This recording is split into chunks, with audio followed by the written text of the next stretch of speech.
This one is your lecture number 6 for the chapter How do organism reproduce. Students, I think whatever I am teaching you आपको समझ में आ रहा होगा, ठीक है। और फिर भी अगर आपको कोई डाउट है, you can ask any time. Okay, let's begin our lecture, बच्चों. In our last lecture, we have studied about your double fertilization.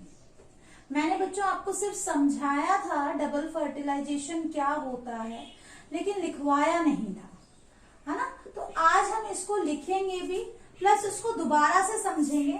हालांकि सीबीएसई बोर्ड में बहुत ही रेयर है कि यहाँ से क्वेश्चन आ जाए, बहुत ही रेयर। लेकिन जब आप आगे कंपटीशन एग्जाम में फाइट करेंगे तो ये चीजें आपको बहुत हेल्प करेंगी। जिन बच्चों को आगे मेडिकल लेनी है उनको भी हेल्प करेंगी, और जिनको मेडिकल नहीं लेनी है उनको भी हेल्प करेंगी, क्योंकि बच्चों 10th क्लास में थोड़ा सा डीप जाके आपसे किसी भी एग्जाम में आप जब भी एंटर बैठते हैं तो वहां पे आपको 10th लेवल का एटलीस्ट आना चाहिए, चाहे आपका चाहे आपकी पूरी कंप्लीट साइंस हो, चाहे मैथ्स हो, चाहे एसएस हो, ठीक है, every subject, Hindi, English, everything. तो एटलीस्ट 10th लेवल तक आपका हर सब्जेक्ट मैटर करता है। और साइंस में भी आपकी फिजिक्स, केमिस्ट्री, बायो तीनों मैटर करती है, ठीक है ना। तो ये माइंड से निकाल देना कि हमें अगर मेडिकल नहीं लेनी है तो हम डीप से क्यों पढ़े, ठीक है। अगर आप कोई भी एग्जाम देते हो बच्चों, तो आपका हर एग्जाम में एटलीस्ट 10th लेवल की नॉलेज थोड़ी सी डीप डाल के पूछ ली जाती है, और आजकल तो बहुत ज्यादा डीप डाल देते हैं, ठीक है। तो हमें अपने फ्यूचर को ध्यान में रख के इस टाइप के टॉपिक्स भी कंप्लीट करने चाहिए। तो देखो बच्चों, डबल फर्टिलाइजेशन हमने बात की थी। डबल का मतलब होता है दो, और fertilization is fusion of gametes. Male nuclei, female nuclei का जो फ्यूजन है that is known as fertilization, है ना। एक बार मैं आपको समझा देती हूँ दोबारा से, ताकि आपका कॉन्सेप्ट और अच्छे से क्लियर हो जाए, ठीक है। देखो क्या कहा था मैंने आपको समझा दिया, डायग्राम भी मैंने बनवाया था आपसे कि इस तरीके से क्या है। This is female reproductive organ in case of plants. और प्लांट्स में भी बच्चों मैं बात कर रही हूँ फ्लावरिंग प्लांट्स की, जिनको टेक्निकली क्या बोलोगे आप, उनको बायोलॉजिकल टर्म में फ्लावरिंग प्लांट्स को क्या बोलते हैं हम, एंजियोस्पर्म्स। आपने अगर अपनी 9th क्लास में पढ़ा हो तो इसको क्या बोलते हैं हम, ऐसे प्लांट्स जो फ्लावर प्रोड्यूस करते हैं उसको एंजियोस्पर्म। और इतना आप जान चुके हैं कि एंजियोस्पर्म्स जो है आपके फ्लावरिंग प्लांट होता है। प्लांट के अंदर जो रिप्रोडक्टिव ऑर्गन होता है दैट इज योर फ्लावर, है ना। इतना तो हम पढ़ चुके हैं इस चैप्टर में कि flower is the main reproductive part. तो basically this one is female reproductive part, ठीक है। As the pollen fall over stigma, जैसे ही पॉलन स्टिग्मा पे फॉल करता है, कैसे, इधर बाय सेल्फ पॉलिनेशन और बाय क्रॉस पॉलिनेशन, है ना। या तो सेल्फ पॉलिनेशन होगा, ठीक है। अगर आपका फ्लावर कैसा है, अगर आपका बाइसेक्सुअल फ्लावर है, जहां पे मेल फीमेल दोनों ही सेम आपके फ्लावर के अंदर प्रेजेंट है, एंड्रोसियम गाइनोसियम सेम फ्लावर के अंदर है, ठीक है ना, तो उस केस में सेल्फ फर्टिलाइजेशन हो जाएगा। और अगर आपका फ्लावर कैसा है, मोनोसेक्सुअल है, मोनोसेक्सुअल का मतलब एक फ्लावर में इधर मेल रिप्रोडक्टिव पार्ट और फीमेल रिप्रोडक्टिव पार्ट, है ना, तो वहां क्रॉस पॉलिनेशन हो जाएगा, ठीक। ये सब चीजें हम कवर कर चुके हैं। तो देखो जैसे ही ये स्टिग्मा पे फॉल करेगा, इट विल एब्जॉर्ब वाटर, ठीक है। पॉलन ग्रेन एब्जॉर्ब करेगा वाटर को, और इसका साइज ऐसे बड़ा हो जाएगा, इट विल स्वेल अप, ठीक है। It will swell up and start to produce out germ tube, ठीक है। क्या बनाएगा, एक जर्म ट्यूब, जिसको आप बोलोगे पॉलन ट्यूब, ठीक है। बेसिकली जर्म ट्यूब नहीं, पॉलन ट्यूब। आई बात समझ में, पॉलन ट्यूब की फॉर्मेशन होगी। अब आपके मेल न्यूक्लियाई में 2 न्यूक्लियस होते हैं बच्चों, इस चीज का ध्यान रखना, ठीक है। हायर क्लास में पढ़ोगे 2 सेल स्टेज भी हो सकती है, 3 सेल स्टेज भी हो सकती है, आपको अभी इतना ध्यान नहीं दे रहा। आप बस ये ध्यान रखो कि दो न्यूक्लियाई होते हैं, एक पॉलन ग्रेन में 2 न्यूक्लियाई होते हैं जब वो फॉल ओवर करता है, ठीक है। अब हो सकता है फॉल ओवर करने के बाद 2 मेल न्यूक्लियाई बन जाए, वो डिपेंड करता है प्लांट टू प्लांट। अब क्या है, ये पॉलन ट्यूब क्या करेगी, अपना साइज इंक्रीज करेगी, ऐसे नीचे की तरफ ग्रो होगी। नीचे की तरफ ग्रो होने का कारण क्या है, क्योंकि देखो यहाँ पे इस रीजन में ये क्या है बच्चों, this one is ovule. Ovule वो जगह होती है जहां पे एग की फॉर्मेशन होती है, जहां पे बेसिकली एग प्रेजेंट होता है। ठीक है, यहाँ पे क्या रहेगा, ओव्यूल रहेगा। और यहाँ देखो बच्चों, एक तो आपका पोलर न्यूक्लियाई है, फीमेल पोलर न्यूक्लियाई, और एक यहाँ पे आपका एग भी रहेगा। ठीक है ना, तो ये क्या हो गए, these are two polar nuclei, दो पोलर न्यूक्लियाई होते हैं। ठीक है, और ये क्या है, एग सेल है। इस साइड लिखते हैं इसको थोड़ा सा, ताकि आपको समझने में प्रॉब्लम ना आए। ये क्या है, एग सेल है, this one is egg cell. ठीक है, तो देखो पॉलन ट्यूब कैसे ग्रो कर रही है ये आपको पता होना चाहिए। पहले आपका एक चैप्टर था कंट्रोल एंड कोऑर्डिनेशन, अब तो वो हटा दिया गया है, 30% सिलेबस जब रिड्यूस हुआ उस दौरान, लेकिन फिर भी आपको पता होना चाहिए कि पॉलन ट्यूब जो ग्रो करती है वो कैसे ग्रो करती है बच्चों। यहाँ पे कुछ सेल्स होते हैं जो एक केमिकल सिक्रीट करते हैं। ठीक है, साइनर्जिड नाम के सेल होते हैं जो स्पेसिफिक टाइप का ग्लूकोन सिक्रीट करते हैं, और यहाँ से वो केमिकल के इफेक्ट में उस केमिकल को डिटेक्ट करते करते ये पॉलन ट्यूब अपना साइज इंक्रीज करती है, एक पर्टिकुलर डायरेक्शन में ऐसे ग्रो करेगी, और ये कहाँ तक पहुंच जाएगी, ओव्यूल तक पहुंच जाएगी। पॉलन ट्यूब ऐसे ग्रो कर रही थी, ठीक है, और ओव्यूल तक पहुंच गई। जैसे यहाँ पहुंची तो मेल न्यूक्लियाई भी एंटर कर जाएंगे। कहाँ पे एंटर कर जाएंगे, न्यूक्लियस के अंदर एंटर कर जाएंगे। ठीक है, तो ये मेल न्यूक्लियाई को हम कलर बदल देते हैं ताकि आपको प्रॉब्लम ना आए। ठीक है, ये जो यहाँ पे है मेल न्यूक्लियाई भी यहाँ आ चुके हैं दोनों। अब क्या होगा, अब होगा डबल फर्टिलाइजेशन।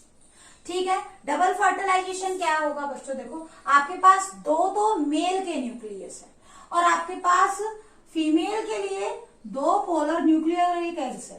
तो पहला फर्टिलाइजेशन जब होगा, फर्स्ट फर्टिलाइजेशन जब होगा, तो किस के बीच में होगा बच्चों, फर्स्ट फर्टिलाइजेशन होगा किसके बीच में, एक तो मेल न्यूक्लियाई। ठीक है, मेल न्यूक्लियाई को हमने एन लिखा, इसी कलर से लिख रही हूं, this one is male nuclei. ठीक है, और इसका फ्यूजन किसके साथ होगा, एग सेल के साथ। ठीक है, एग सेल के साथ जो कि हैप्लॉइड है। अब मुझे सोच के बताओ कि इन दोनों के फ्यूजन से जो ऑर्गेनिज्म बनेगा वो कैसा बनेगा।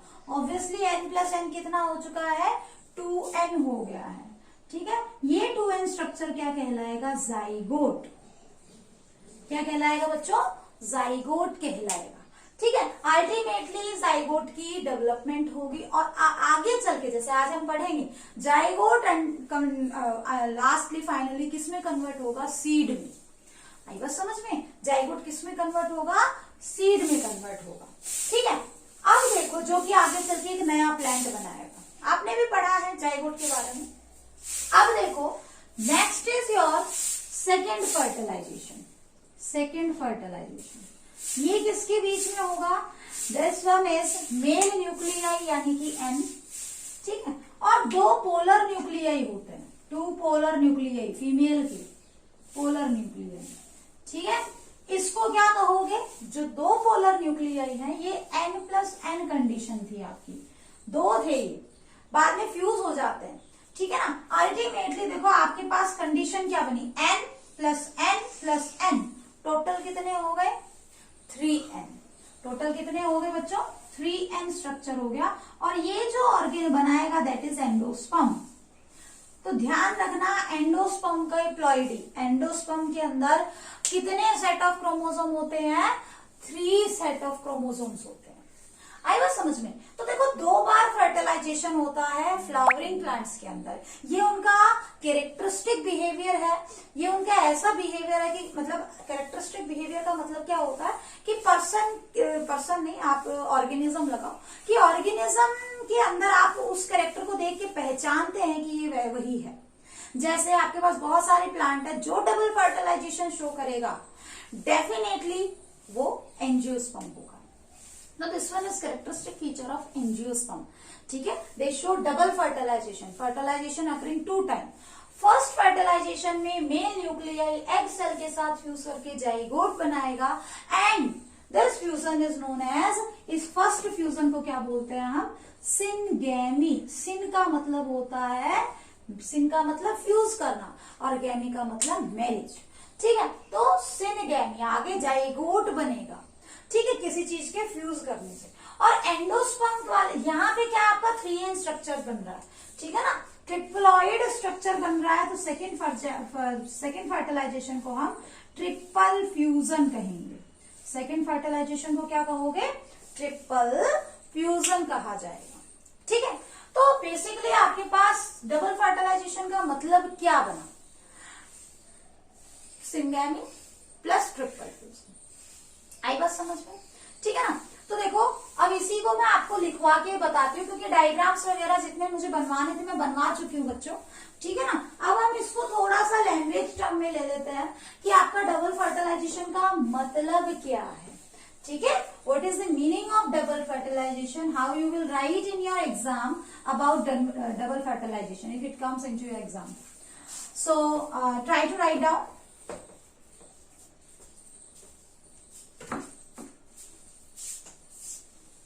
Double fertilization, double fertilization refers to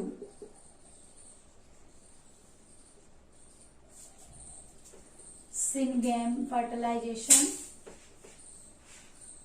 double fertilization means डालो पहले, means fertilization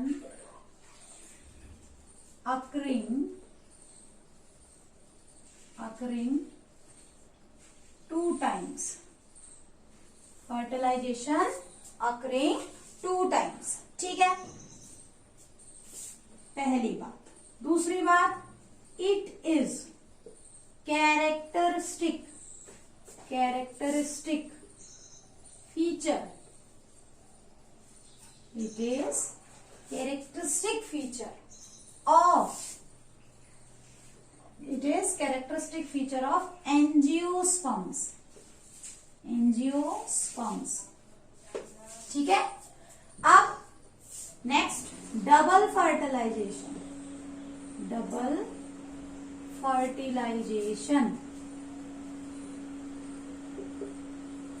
is equal to syngamy plus triple fusion, syngamy plus triple fusion. अब आपको लिखना है कि सिनगैमी का मतलब क्या होता है। सिनगैमी क्या होता है बच्चों, syngamy fusion of male nuclei that is N with female nuclei या एग, ये भी N था, टू फॉर्म जाइगोट। जाइगोट कैसा होगा, 2n स्ट्रक्चर, ठीक है। Zygote further develop into seed, ठीक है। आई बात समझ में, सीड की फॉर्मेशन कर देगा, ठीक है। ट्रिपल फ्यूजन एक बार देख लेते हैं, आपको दिखाई दे रहा है कि नहीं बच्चों। एक बार स्क्रीनशॉट ले लो इसका, ठीक है ना, इसके बाद आपको आगे लिखवा देते हैं क्योंकि फिर आपको दिखाई नहीं देगा।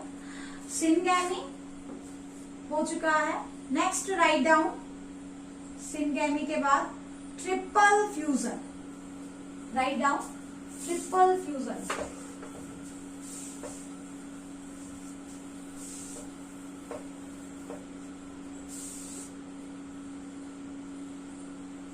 ट्रिपल फ्यूजन क्या मतलब बताया था मैंने, फ्यूजन ऑफ मेल न्यूक्लियाई या another male nuclei is more better, fusion of another male nuclei कैसा होगा, N with polar nuclei of female ये कैसा होगा, 2n स्ट्रक्चर होगा। टू फॉर्म क्या बनाएगा, शाबाश, टू फॉर्म एंडोस्पर्म। एंडोस्पर्म। अब यहाँ पे क्वेश्चन क्या आता है, आपसे क्या क्वेश्चन किया जाएगा, what is the significance of endosperm. Endosperm का क्या फायदा है, एंडोस्पर्म क्यों बन रहा है। ठीक है, तो देखो क्या होता है, क्योंकि सीड जो है आपका ऐसा नहीं है कि सीड बना और बनते ही आपने उसको प्लांट कर दिया और वो ग्रो कर गया। सीड जो है काफी टाइम तक परसिस्टेंट रहता है, उसको बोलते हैं उसको डोरमेंसी पीरियड, इनएक्टिव पीरियड। उस टाइम पे आपका जो जाइगोट है वो जिंदा रहेगा, अगर मर गया तो वो दोबारा कैसे जन्म लेगा, है ना। तो उस टाइम पे जब वो इनएक्टिव पीरियड में है, वो कोई एक्टिविटी शो नहीं कर रहा है, कौन, जाइगोट, ठीक है, वो ग्रो नहीं कर रहा है, तो उस टाइम के दौरान देखो थोड़ी बहुत तो उसके अंदर इंटरनली फिजियोलॉजिकली फंक्शनिंग हो रही है, ठीक है ना, उसके अंदर बायोलॉजिकल प्रोसेसेस चल रहे हैं, तो ऑब्वियसली उसको खाने की जरूरत है। और उस टाइम पे लीफ नहीं, रूट नहीं, कुछ भी नहीं है, उस टाइम पे खाना कहाँ से आएगा, एंडोस्पर्म से। ठीक है, तो सीड जब तक अपना जो है ग्रो करके और लीफलेट्स बाहर ना निकाले, तब तक उसको फूड कौन देगा, बल्कि जब तक प्लांट करते हैं आप यूं समझो कि एंडोस्पर्म जो है उसे ग्रोथ करने में हेल्प करता है। ठीक है ना, तो यहां लिख लो, यहां पे इसका सिग्निफिकेंस, सिग्निफिकेंस क्या है, इसका significance, it will provide nutrition to developing zygote.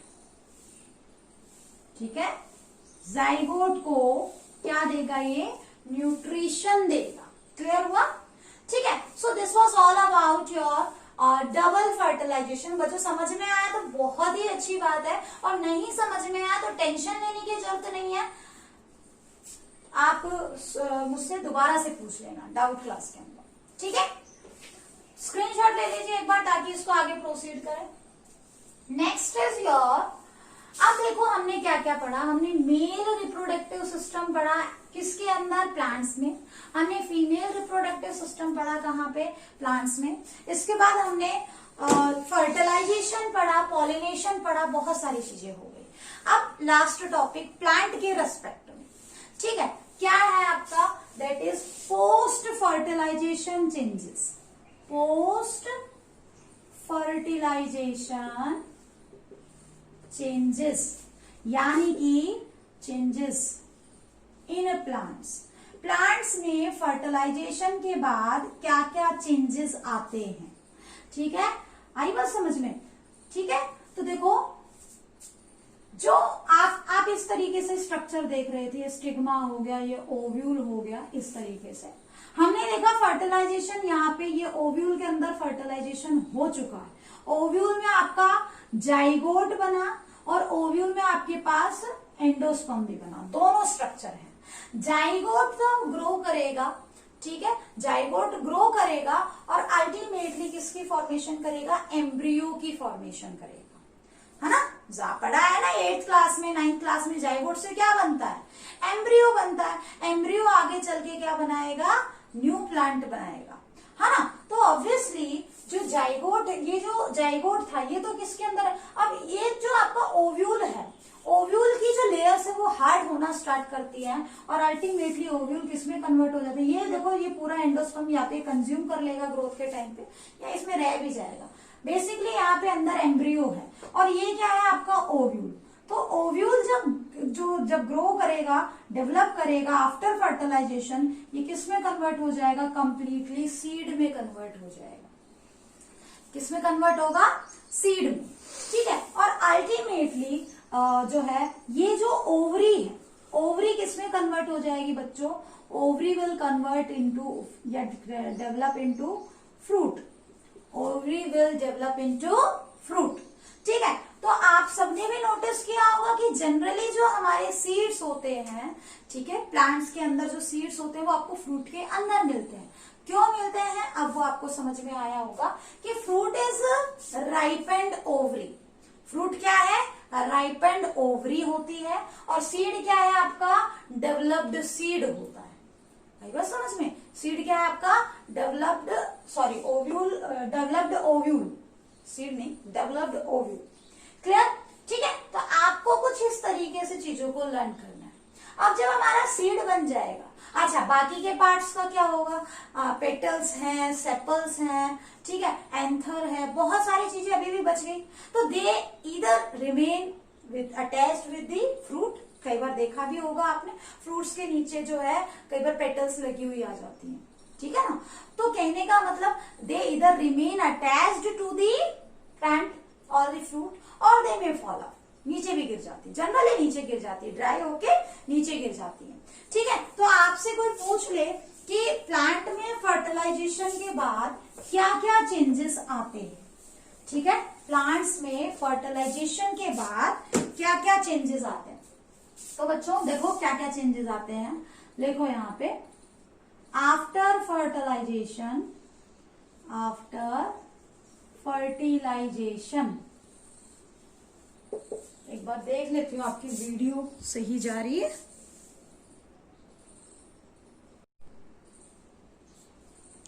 After fertilisation ovule, चलो हम इसको पॉइंटों में लिखते हैं, फर्स्ट करके लिखो, जाइगोट डेवलप इनटू एम्ब्रियो, ठीक है, इनसाइड ओव्यूल। आपसे कोई पूछ ले साइट ऑफ फर्टिलाइजेशन ओव्यूल, ठीक है, देखो आपको जो है छोटे छोटे क्वेश्चंस का पता होना चाहिए, ठीक है ना। जाइगोट क्या है, develop into embryo inside ovule. उसके बाद सेकंड, एम्ब्रियो जो है वो आगे चल के न्यू प्लांट बनाएगा, ठीक है, ovule develop into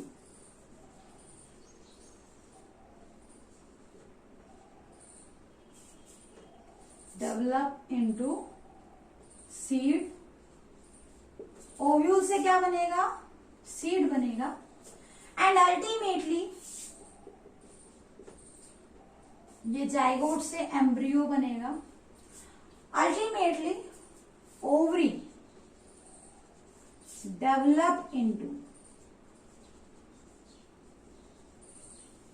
ovary develop into, किसमें डेवलप कर जाएगा बच्चों, फ्रूट में,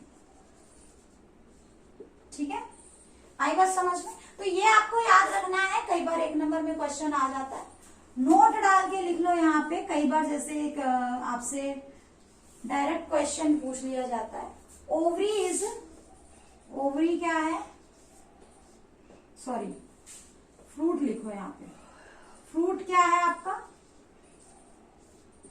राइपन्ड ओवरी, फ्रूट क्या है बच्चों, राइपन्ड ओवरी है, ठीक है। तो एक बार इसका स्क्रीनशॉट ले लो, आगे बात करते हैं स्ट्रक्चर ऑफ सीड की, ठीक। नाउ हेडिंग तक लिखो, structure of dicot steam, structure of seed डाल दो डायरेक्ट हेडिंग, स्ट्रक्चर ऑफ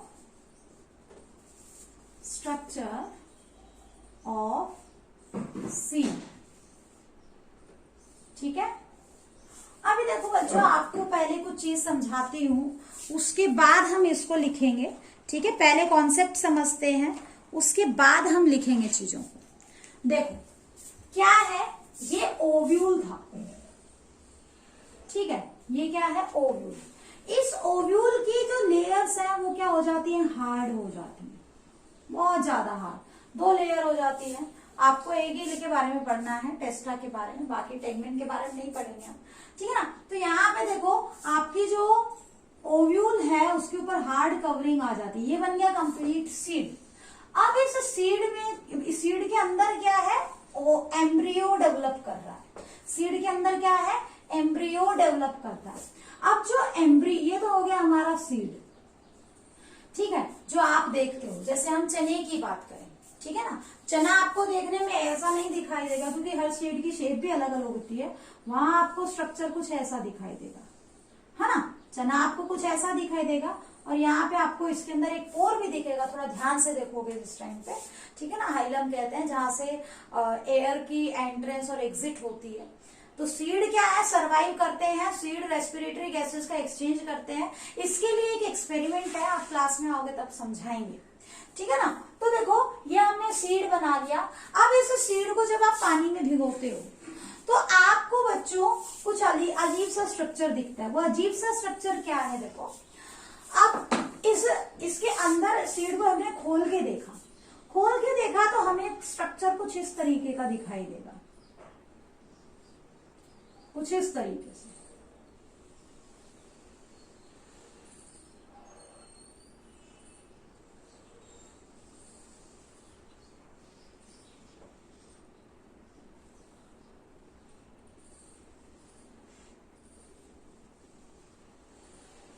कुछ ऐसे, ठीक है।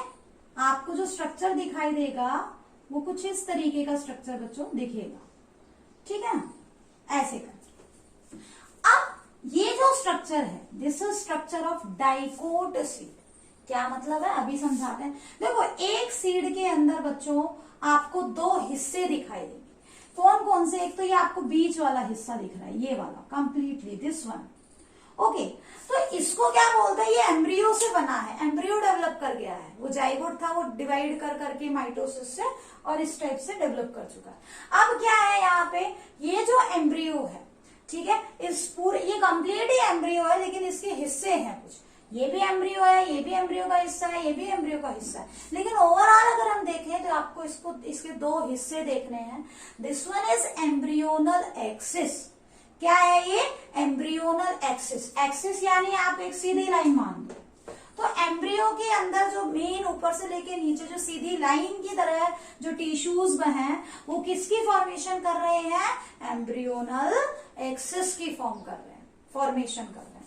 तो ये कंप्लीटली एम्ब्रियोनल एक्सिस हो गया। अब इस एम्ब्रियोनल एक्सिस के दोनों तरफ आपको दो लीफ लाइक स्ट्रक्चर्स दिख रहे हैं। हालांकि लीफ नहीं है, लेकिन ये लीफ लाइक स्ट्रक्चर दिख रहे हैं, जिनको क्या बोलते हो, कॉटिलेडन।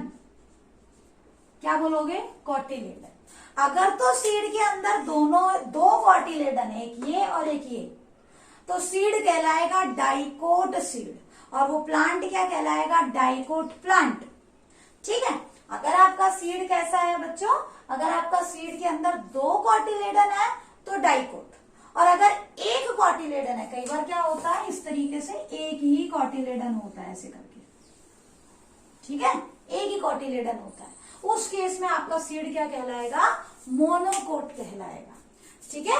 तो देखो डाइकोट और मोनोकोट आपका 10th में नहीं 9th सेक्शन में था, मे भी शायद किया हुआ आपने, ठीक है।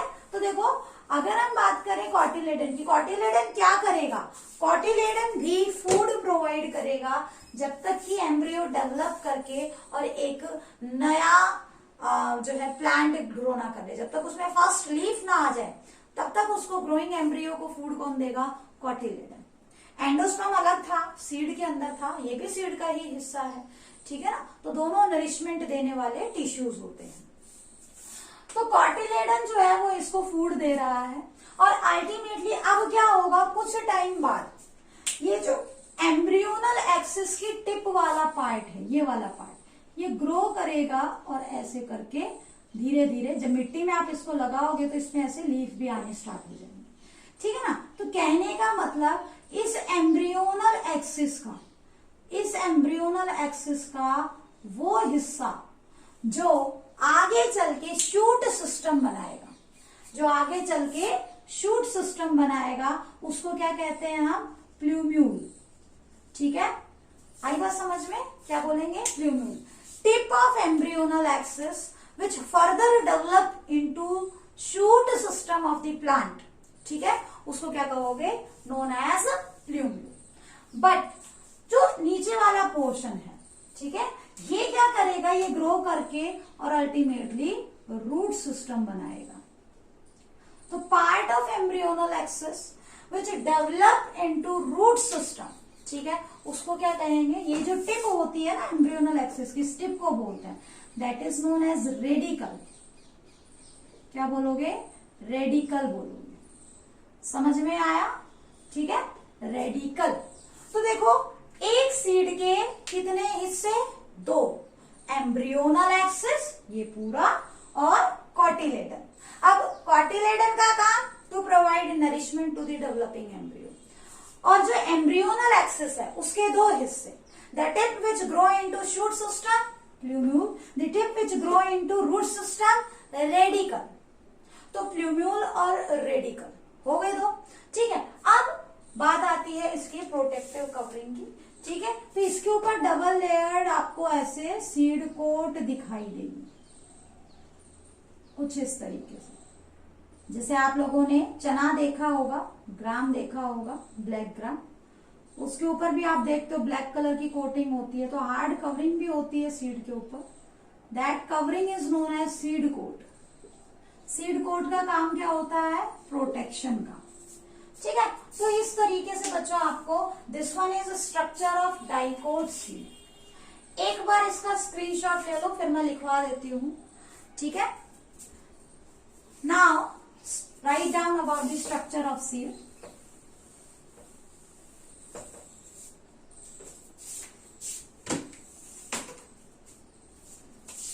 लिखो seed consist of,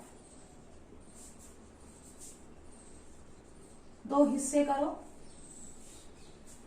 embryonal axis, 2 की बजाय बच्चों आप 3 पार्ट्स करो, that is more better. Embryonal axis, cotyledon, ठीक है, एस, और एक आप लिखो सीड कोट। ठीक है, एम्ब्रियोनल एक्सिस लिखो, एम्ब्रियोनल एक्सिस क्या होगा? Embryonal axis part of seed, ठीक है, to which cotyledons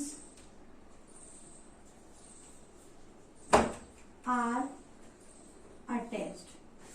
central part कर सकते हो, central part of seed to which cotyledons are attached। अब इसके 2 हिस्से,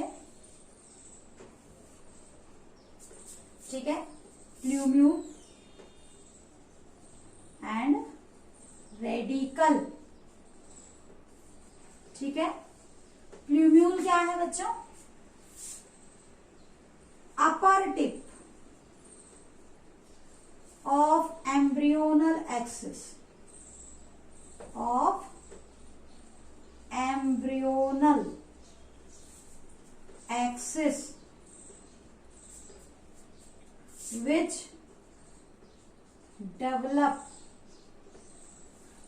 into shoot system।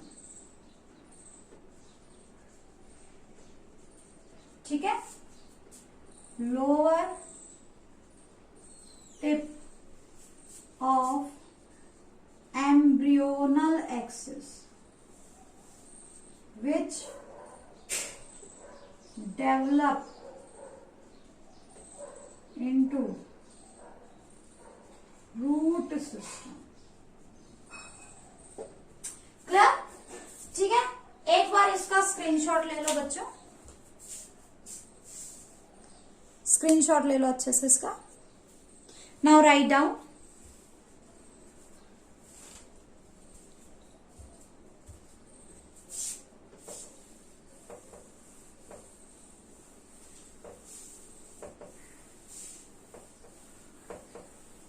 तो ये तो बात थी किसकी? प्लूम्यूल की। ठीक है, ये थी बात प्लूम्यूल की। अब बात करते हैं, नेक्स्ट है आपका प्लूम्यूल के बाद cotyledon. Cotyledon, these are leaf like structures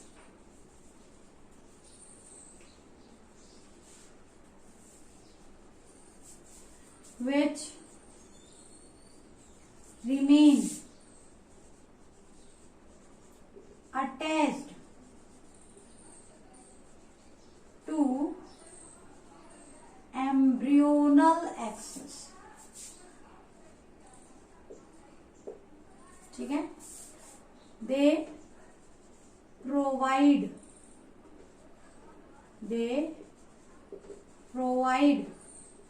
nourishment to developing embryo. ठीक है, थर्ड पार्ट जो था सीड कोट,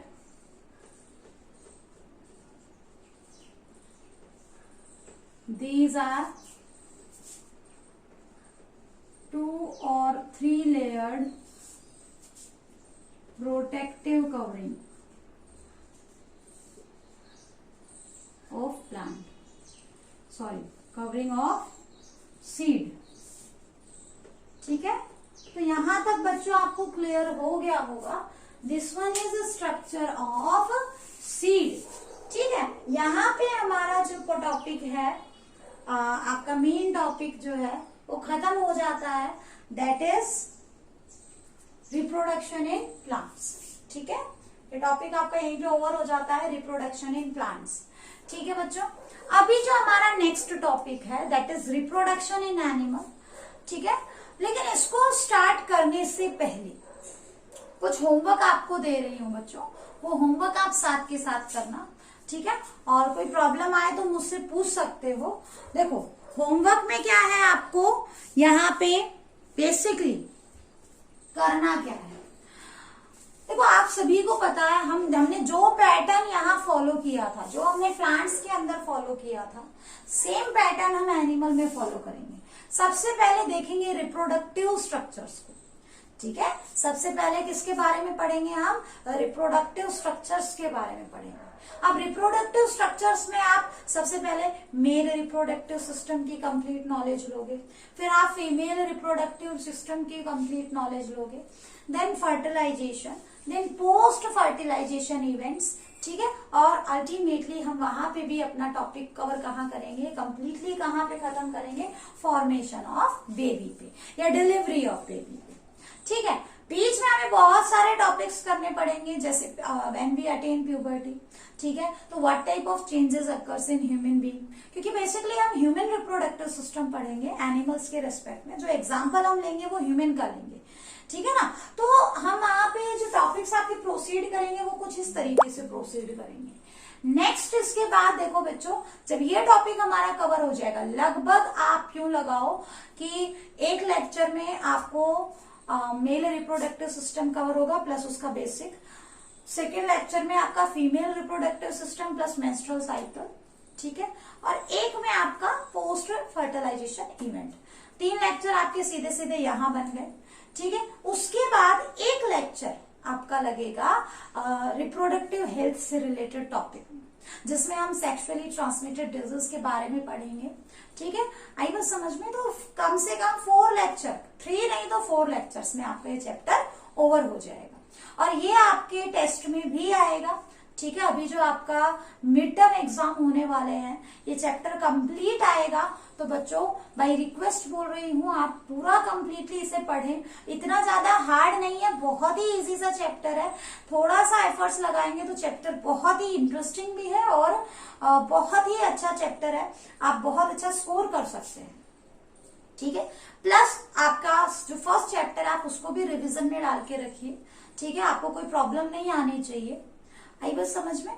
ठीक है, तो that's all for today's lecture बच्चों. Thank you everyone.